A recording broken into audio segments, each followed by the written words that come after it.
Top Bed Talk. Hello, my name is Jason and I'm the nurse lead for POPs at Guy's and St Thomas's Hospitals. Over the next 10 minutes or so, I will be discussing workforce and how we need to be creative in ensuring we meet the needs of our patients and what is an expanding perioperative pathway. First, it's worth asking, what is perioperative care? This may seem a daft question, but then I suppose I am preaching to the converted. But outside of our enthusiastic collective, what does perioperative care mean? The reason I ask is that in my experience, there's still ambiguity in its meaning. Within nursing predominantly, perioperative medicine is still very much focused on the on-table episode. I see this being part of the RCM Periop steering group, which is made up of mostly theatre practitioners and anaesthetic room staff. Very few staff from outside this arena. What we know from the relatively recent work by the Royal College of Anaesthetists, that perioperative medicine has evolved into an all-encompassing pathway of care, quite rightly putting the patient at the centre of the care they receive, with treatment tailored to their individual needs. But when you factor in the sheer number of patients that have surgery every year, trying to design a one-size-fits-all service isn't manageable. So when we think about workforce planning, we need to think about how we target and utilise differing skill sets at those patients who present the biggest challenge. And this is the high-risk group. This group is often of an older age and will present with multiple issues or hidden disease that isn't easily teased out in our standard pathways of care. And it's no surprise that older people have worse outcomes in comparison to their younger counterparts. Multiple reports detail this. Not only is this true across clinician-reported outcomes, such as morbidity and mortality, where 4 out of 5 post-operative deaths are in this high-risk group, it's also the same in patient-reported outcomes, particularly in terms of functional or cognitive recovery. And finally, we see poorer performance in process outcomes, such as length of stay, with an increased cost in relation to direct care in hospital or social care. And there's lots to consider when we look at the reasons why this group does worse. While it's probably a combination of many factors, it's often the complexity of the patient being exacerbated by the complexity of the pathway itself. And added to this, we still don't really know how best to manage these complex patients. We have evidence to support intervention in single organ pathology, but less so when it comes to how to put this evidence into the arena for the multimorbid patient. We know that surgical patients are predominantly managed by surgical and anaesthetic teams with ad hoc support from on-call medical and therapy services. But there is little training specifically for the same surgical and anaesthetic teams in how best to look after this patient group. As a result, care becomes reactive and lacks coordination. And this presents a wicked problem. And it's only natural that when looking at how we address some of these issues, we look at who is best placed to deliver the care needed to start to improve on those poor outcomes. While we recognise the high-risk patient perioperative pathway requires multidisciplinary team working, nationally there is a variety in how this is delivered. All recognise the need for an enhanced assessment process, and primarily these services are provided by our anaesthetic or care of the elderly colleagues, utilising different advanced assessments and risk stratification. Drilling this information down further, where we see the most progress in how to support the high-risk patient is the integration of elderly care medicine into the surgical pathway. The higher prevalence in this evidence is partly as it was highlighted to the elderly medicine community first, with reports from the early 2010s detailing the inconsistencies in care for the older surgical population. Despite other surgical geriatric liaison services existing, such as orthogeriatrics, it's these reports that led many services to gain traction with the recognition that the comprehensive assessment process and the core skills seen in this specialty were possibly transferable to the surgical setting. This model of assessment was felt to be common sense. As we know, research study has supported this type of input in not only improving the primary outcomes from surgery, but also impacting the patient and process reported ones also. So, bringing it back to extended roles and workforce, given that much of the established surgical liaison services are in elderly medicine, it's not surprising that much of the development in extending teams and care delivery has happened in these services. But, as we know, we have struggled. We know there is a gap in the workforce and a gap in training.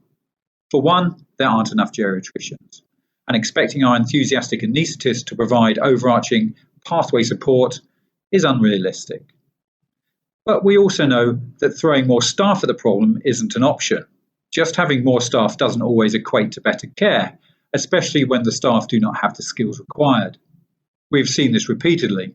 Often it's a nurse or junior doctor added to a team to provide care, only to fail in the task as they are either not prepared or their roles are nebulous and ill-defined. These positions often fail, losing funding and momentum quickly, and what is more frustrating is that we don't learn from these mistakes. The pattern repeats. So what do we need? Well, luckily, when looking at workforce design, we already have the major players in place: the consultant surgeon, the consultant anaesthetist, the physician, all providing expert support. What is lacking, and often undervalued, is the individual or individuals who hold the pathway together. And if we think about what this person or persons has to be able to do, it boils down to three things. It needs to be someone with whole pathway expertise, someone who's present and able to access all the different components of the pathway. They should have knowledge and skills in comprehensive assessment, allowing them to be able to provide timely initial assessment, care planning, and appropriate follow-through on treatments, whether this be preoperative optimization or post-surgical complication management. And lastly, they need case management skills, the ability to independently take ownership or liaise within any aspect of the pathway, acting as the bridge between the component parts, being the first point of call for the patient and a conduit for information between them and the MDT, and vice versa. But this is easier said than done. Who can we expect to do this? Well, it's not easy, especially given we've just spent billions on a COVID pandemic and continue to spend billions. We will all need to be creative if we're going to fashion an effective workforce where funding for new services is limited. What I will do now is talk a little bit about how mine and other services around the country have looked to address this problem and what personnel are out there when looking to supplement your perioperative teams. These will include allied health professionals, physicians associates, and nurses. So let's start with allied health professionals, our experienced OT and physio colleagues. We already see these disciplines leading on liaison type services nationally. We have physiotherapists and nurses working together to deliver our older person liaison service at Guy's and St Thomas's, coordinating inpatient transfers of care and linking with community services. And there is evidence in the literature in the benefits of this type of input with quality of life improvements and reducing hospital admissions. And then what about pharmacists? Well, we do see some but limited evidence in the pharmacy group with improved drug knowledge and compliance. And whilst the evidence suggests no effect on reducing hospital mortality, talking to colleagues, we think this underplays the impact of having a pharmacist within the MDT, as they likely do impact on reduction of drug-related harm. Then probably the most popular and current favourite is the physician's associate. Initially developed in the USA, these are now being introduced in a number of surgical and medical teams in the UK with some success. They are mainly charged with basic assessment and management of patients, but usually under physician supervision or in pathway-driven care, so maybe ideal for the perioperative pathway. Access is via a 2-year post-grad programme, with an increasing number of colleges providing these, 37 at the current count. What is worth saying from the outset is that they are dependent practitioners, and at starting, they have a narrow specialty focus. Many require further training to order tests or prescribe medicines, and there is limited evidence of benefit in patient care. Though a recent NIHR study noted that physicians' associates provided stability within medical teams and work assessments comparable to junior doctors when working in accident and emergency. So this sounds like a viable option, with transferable skills into the perioperative pathway, though it does come with limitations. And then finally, unsurprisingly, we come to my favourite group. But we know the addition of a nurse into the perioperative team is usually the first option many consider. And I personally think it's the most effective and practical way of enhancing your team or service. Here we have a profession that has a strong foundation in holistic assessment and care planning. They also benefit from having a semi-structured career framework to access advanced practice. I say semi-structured as this has been a long time coming, with work by Health Education England and the Royal Colleges of Surgeons and Physicians soon to produce clear competency frameworks of what defines and should be expected in advanced practice. And while we don't see any direct evidence of benefit in the perioperative pathway, we do see evidence in single organ management, transfer of care, and mortality reduction. So what does this look like in practice? Well, utilising nurses is the direction POPs has taken when expanding our team. This is because we've also struggled to fill our consultant posts, but we also recognise that the skills a nurse brings to the role complement the service and the team as a whole. And if we look at the POPs model, here we see the nurses in our team having input at all stages of the pathway. And this works for us. Our experience has highlighted that every nurse has varied skills, all bringing something different, with none of my team coming from anaesthetic or elderly care backgrounds. Each nurse is paired with a consultant as surgical specialty, and from the outset, each is expected to develop skills to be an independent practitioner.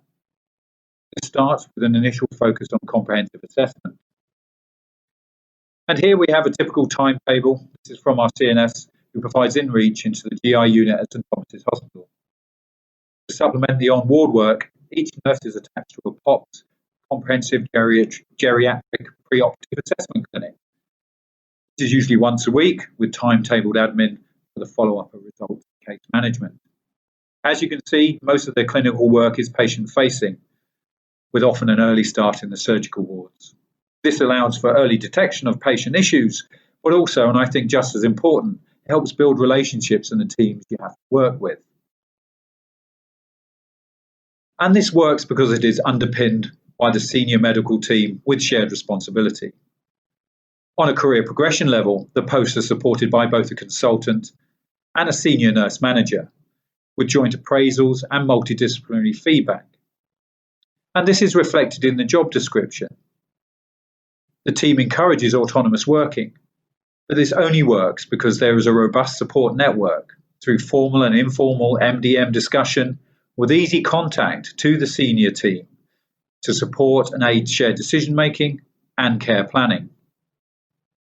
And this is all well and good. Brilliant work, I'm sure. We're an established service, well known at GSTT. Our roles have evolved with the service over time, many years in fact. But how does that help me, I hear you ask? How do I practitioner? And when we've done these conferences previously, we're always asked three recurring questions. What skills do you need to have? How can you upskill new staff? And then how do you keep hold of them? With this especially pertinent in a time when money is tight and services want quick results. If we briefly discuss the first question, let's be honest, you are highly unlikely to find an off-the-peg specialist practitioner to step into your team straight away. You'll have to grow your own. But see this as a positive. No two perioperative services are the same, some are similar, but most differ. The homegrown option is often cheaper and allows you the scope to mould to your own service needs. Long story short, there is no magic background or skill set you should be looking for. As mentioned, none of my team worked in elderly care or anaesthetics. Most were ward nurses, one worked in outpatients. While some experience as a jobbing nurse or practitioner is probably desirable, the only other real must is wanting to do it. Beyond that, everything else is a bonus. So when looking for your new team member, don't initially focus on skills, focus on the person. Spend some time asking around on the wards or departments you work in. See if there's someone wanting a challenge and keen to give it a go. But once you have your person in post, you'll need to quickly factor in support and development of the practitioner. To start, I speak from experience as the one leading the hand-holding. It starts with a lot of shadowing and one-to-one support to build the confidence in the assessment and communication skills needed.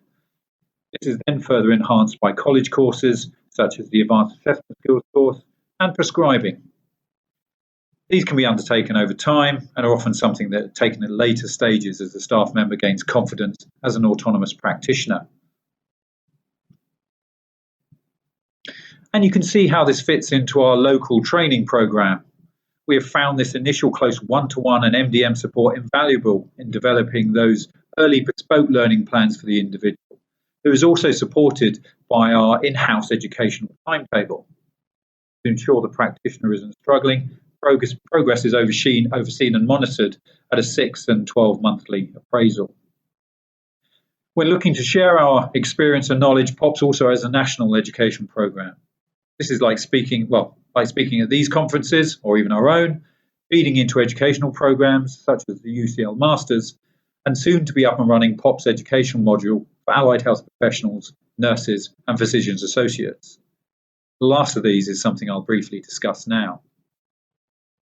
This is a wider piece of joint work undertaken by myself, the BGS and King's College Hospital, and has been driven by the many site visits, questions, and calls for help when developing a wider team. Drawn from our experience, we've designed a capability framework for the developing Periop practitioner. This details levels of capability from band 6 to 8, with clear expectations of clinical responsibility. The focus throughout is direct patient care. The framework forms a template of learning that supports the educational module, which I'll discuss next, or can just be used to develop a bespoke learning plan at your centre. Our educational module then comes in two parts. The core module is a taught programme of learning with the aim to provide this via a virtual classroom. You will need to be present, but via an online meeting platform. Alongside the taught component, there is the completion of a BGS-hosted perioperative care module. This is online and is free to BGS members, so please sign up, but there is a paid option if you want CPD. The taught and online module content linked to learning outcomes and encompass preoperative assessment, multimorbidity management, frailty, and shared decision-making, to name some of the topics. The second component to the module is the Higher Ward, an option to undertake a work-based learning module at King's College London at level 6 or 7. This comes at an additional cost, but the Higher Ward can count towards an existing programme or can be a standalone module to provide evidence at a degree or master's level. Current plan is to pilot and evaluate the module and content later this year, hoping to roll out early 2021. But whatever you decide, ultimately, you'll need to pay for it somehow. And this will mean a business case. Firstly, ask yourself, what do you think you need? Then park it. Go out and ask your surgical, anaesthetic, or pre-admission colleagues what really bugs them and ask them how you can help. Many of our business cases for additional consultants or nurses and junior doctors have been driven by need in a surgical specialty. For example, within urology, it was help supporting transfers of care back to out of hospital. In cardiology, it was ward support with the delirium and discharge management. In gynecology, it was helping reduce lengths of stay in their cancer pathway. You will need to do some scoping. Lots of this is done in your own time, but the benefits will be an increased likelihood that your business case will succeed and you will have a focus for the team member. This will help define the role and set early expectations about what they need to achieve. So, in summary, I think perioperative medicine has the opportunity to lead the way in advanced practice and the extended role of the practitioner. Within the perioperative pathway, this can be done with nurses, allied health professionals, or physician associates. But as we evolve these roles, we must be mindful not to repeat previous mistakes. And this comes with the recognition that not all services will be the same. And there will need to be some scoping to help tailor your service to the needs at that current time. But this will help drive your business case by giving the practitioner role focus and allow you to measure their effectiveness. Top Med Talk. Thanks for downloading Top Med Talk. Don't forget to subscribe via your podcatcher. Don't forget to check us out on social media. We're on Twitter, Facebook, LinkedIn, and YouTube. And also, don't forget, Top Med Talk is the broadcasting arm of EBPOM, Evidence-Based Perioperative Medicine. We'd love you to find out more about that. If you check out ebpom.org, you can find low prices on some of the conferences we're organising around the world. Many of them are virtual and don't even involve you leaving your own home. Check out ebpom.org now.